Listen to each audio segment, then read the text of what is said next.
problem was never that you didn't get enough. You got it. The thing you wanted, the milestone you chased, the version of your life you told yourself would finally quiet the restlessness. You reached it, and then you sat with it in your hands and felt almost nothing. That's the part nobody warned you about, not the wanting, the having, the strange, hollow anticlimax of finally arriving somewhere and discovering the hunger came with you. Maybe it's smaller than a milestone. Maybe it's just a Tuesday. You did everything right. You ate the meal, finished the work, spent time with people you love, checked the boxes that are supposed to add up to a full life. And somewhere underneath all of it, there's this quiet, persistent sense that something is missing, that you're eating and never getting full. Carl Jung spent a great deal of his life sitting across from people who described exactly this. Not the poor and desperate, though he saw them too. He saw the successful ones, the people who had built the life, married, established, respected, comfortable, and they came to him hollowed out by a dissatisfaction they couldn't explain and were almost ashamed to admit. Because how do you tell anyone that you have everything and it isn't enough? What Jung discovered is going to sound backwards at first. The emptiness these people felt wasn't a sign that something had gone wrong in their lives. It was a sign that something was trying to go right. The dissatisfaction wasn't a malfunction to be fixed. It was a message from a part of themselves they'd spent years ignoring, and it had finally grown loud enough to be heard. Today, I am going to walk you through what Jung understood about this specific kind of emptiness. Why the things that used to satisfy you stop working. What the not enough feeling is actually pointing toward. And why, if nothing has felt like enough lately, you may be standing much closer to something real than you think, even though it feels like the opposite. Let's start with the hunger itself, because we have to understand it before we can understand what it's asking for. There's a difference between two kinds of appetite, and most of us never learn to tell them apart. There's the hunger that a meal can satisfy. You eat, you're full, the wanting stops. And there's a second kind of hunger that no meal touches. You can eat and eat, you can pile the plate high with everything the world says should fill you, and the emptiness sits there untouched, patient, waiting for something you haven't offered it yet. Jung noticed that people spend years, sometimes decades, trying to feed the second hunger with food meant for the first. They feel the ache, and they assume it means they need more of what they already have. More money, more success, more recognition, a better relationship, a nicer home, one more achievement stacked on top of the last one. And each time they get it, there's a brief flicker of relief, and then the ache returns, exactly as it was, sometimes deeper. This is the trap, because the flicker of relief teaches you that you were on the right track. It whispers that the emptiness would finally close if you just got a little more, went a little further, reached the next rung. So you keep climbing a ladder that was never leaning against the wall you actually needed to reach. Jung watched brilliant, capable people exhaust themselves this way. They'd achieved the outer life completely, and it had done nothing for the inner one. He came to believe that a certain kind of emptiness cannot be filled from the outside at all, because it isn't an outside problem. It's the psyche telling you that you've been living from the wrong center. He had a way of describing the human personality that helps make sense of this. There's the ego, the I you think of as yourself, the part that makes plans and chases goals and manages how you appear to the world. And then there's something Jung called the self, with a capital S. Something larger. The deeper center of who you actually are, which includes everything the ego knows about and a great deal it doesn't. For most of the first part of life, the ego runs the show, and it should. You're building. You're establishing yourself in the world, earning your place, constructing an identity that works. The ego is good at this. It sets a target and drives toward it. But the ego has a blind spot, and it's an important one. It thinks its goals are the point. It believes that if it just accumulates enough success, enough security, enough proof of worth, the whole project of being a person will finally feel complete. And then, usually somewhere in the middle of life, though it can come earlier, something shifts. The self starts to make itself felt. And it does this, strangely, through dissatisfaction, through the sudden hollowness of things that used to matter, through the meal that no longer fills you. Because from the self's point of view, the ego's whole project was only ever half the work. You built the outer life. Good. Now there's an inner life that has been sitting neglected the entire time, and it wants to be lived.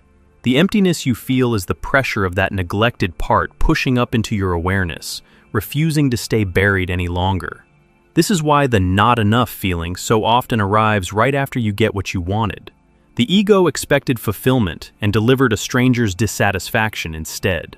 It's confused. It thinks it failed, but it didn't fail. It succeeded at exactly the wrong thing, and the success is what finally made the wrongness impossible to ignore.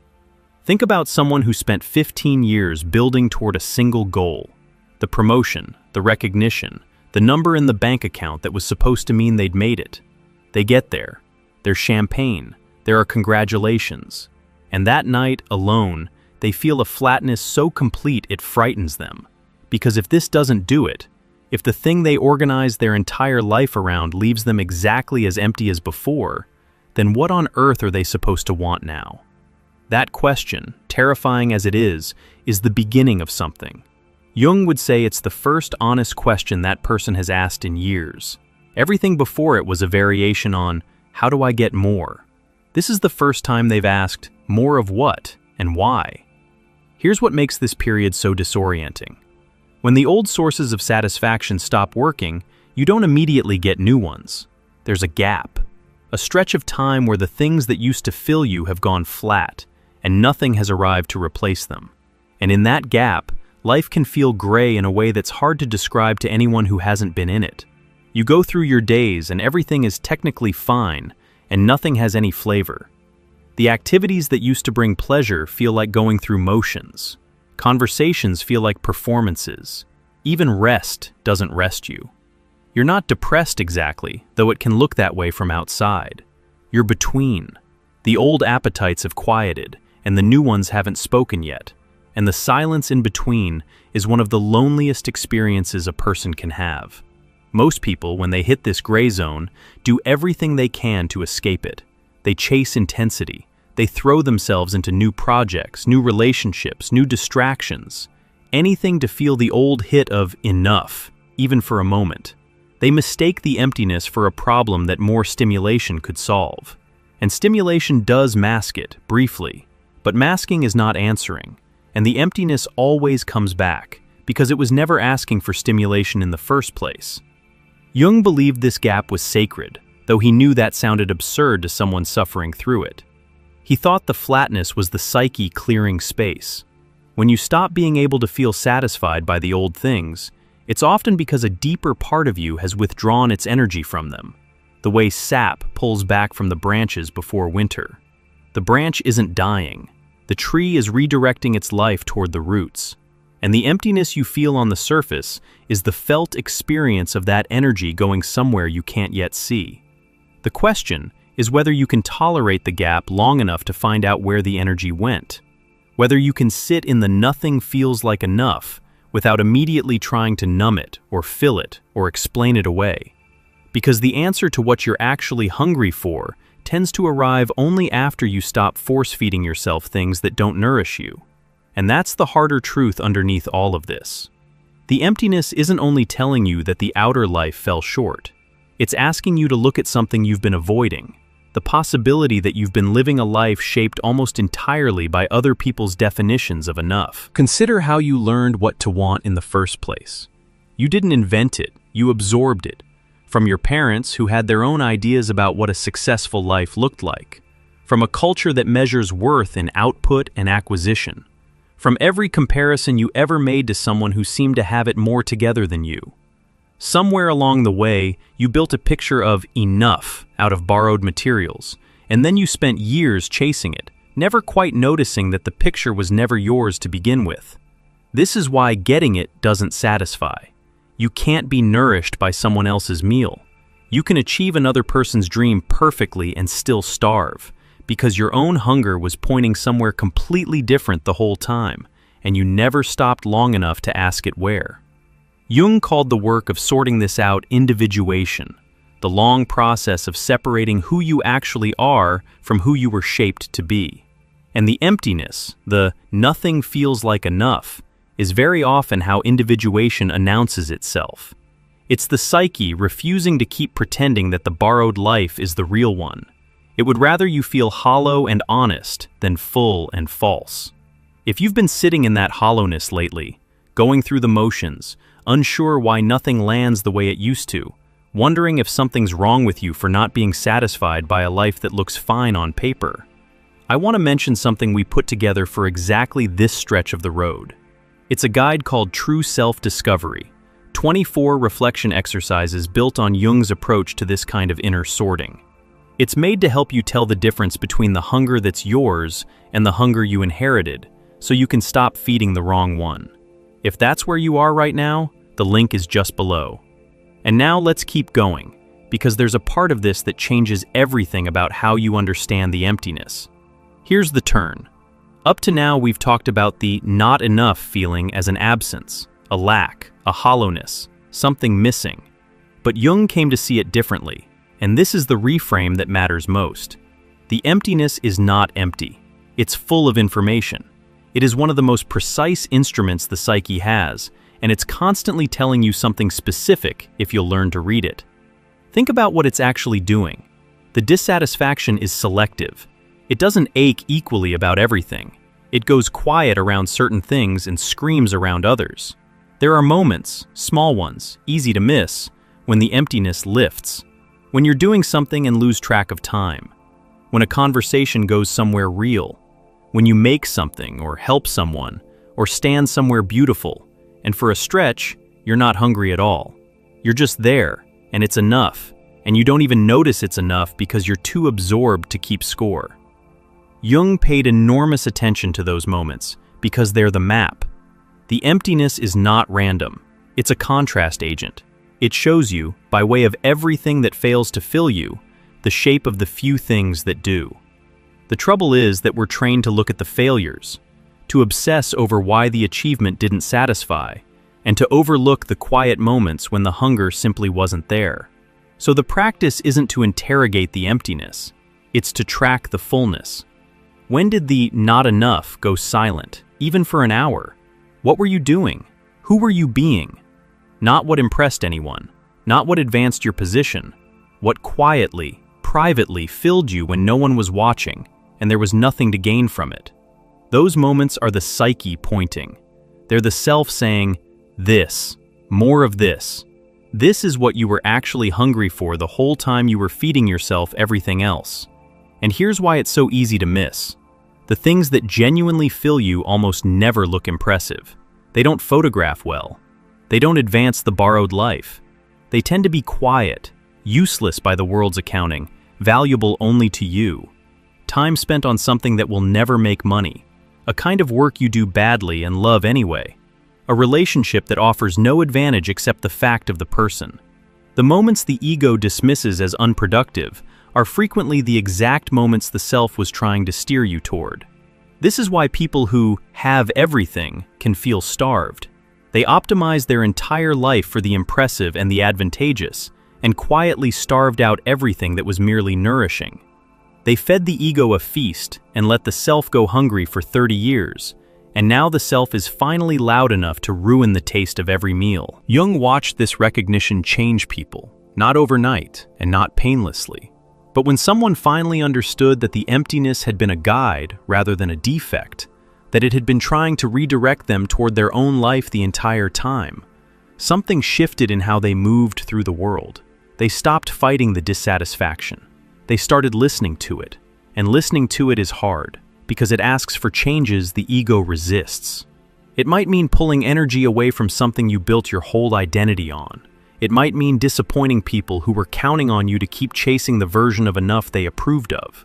It might mean admitting that a path you spent years on was leading you further from yourself, and having the humility to turn around with less time left than you started with. There's a specific grief in that turning, the recognition of years spent feeding the wrong hunger. Jung didn't pretend it away, but he noticed that in people who could face it, the grief didn't stay grief. It became something closer to relief, because underneath the mourning for wasted time was the quiet astonishment of finally knowing what they actually wanted. And that knowledge, arriving even late, felt like coming home to a house they'd owned all along but never lived in. Let me describe what the shift looks like when it takes hold, because it's subtler than people expect. Nobody's life explodes. There's rarely a dramatic scene. It's more like a slow reweighting. The person keeps most of their outer life, but the center of gravity moves. The achievements that used to be the whole point become the backdrop. The quiet things that used to be the backdrop move to the center. The plate stays roughly the same size, but what's on it changes, and suddenly the meal starts to satisfy. They stop asking, "How do I get more?" and start asking, "What is this hour actually for?" They become harder to impress and easier to fill. The bar for satisfaction, strangely, comes down, not because they've settled, but because they finally stopped demanding that a life feed a hunger it was never meant to feed. They let the outer life do what it can do, and they stopped needing it to do the impossible. And the not enough feeling, the one that ran the whole show, begins to quiet. Not because they finally accumulated enough, because they stopped starving the part of themselves that was never asking for accumulation. You feed the real hunger, and the phantom one loses its grip. That's the whole secret, and it's almost embarrassingly simple, and it takes most people half a lifetime to arrive at. Now, I want to be honest about something, because there's a version of this idea that becomes its own trap. Some people hear the emptiness is pointing toward meaning, and turn it into a new thing to chase. They go looking for their purpose the same frantic way they used to chase promotions, as one more achievement to unlock, one more box that will finally deliver enough. And they end up right back where they started, hungry and exhausted, having turned even the search for the self into another item on the ego's list. Jung would caution against that. The self isn't another goal to seize. It's more like a direction you turn toward, over and over, in small, daily choices. You don't find it once and hold it. You keep asking, in the ordinary moments, whether what you're doing is feeding the borrowed hunger or the real one, and you keep gently correcting course. It's less like reaching a destination and more like learning to steer, which means the emptiness never fully disappears, and it isn't supposed to. It becomes a companion instead of a tormentor, a quiet instrument you check when you've drifted. When life starts feeling hollow again, and it will, periodically, because you'll always be tempted back toward the impressive and the advantageous, the emptiness returns as a signal, not a verdict on your worth, a gentle correction. You've wandered back toward the wrong meal. Turn around. Feed the real thing. Understood this way, the nothing feels like enough that's been haunting you starts to look less like a curse and more like a form of intelligence, a part of you that refuses to let you sleepwalk through a life that isn't yours. It would rather make you miserable than let you disappear into someone else's definition of a full existence. And in its own harsh way, that's a kind of loyalty.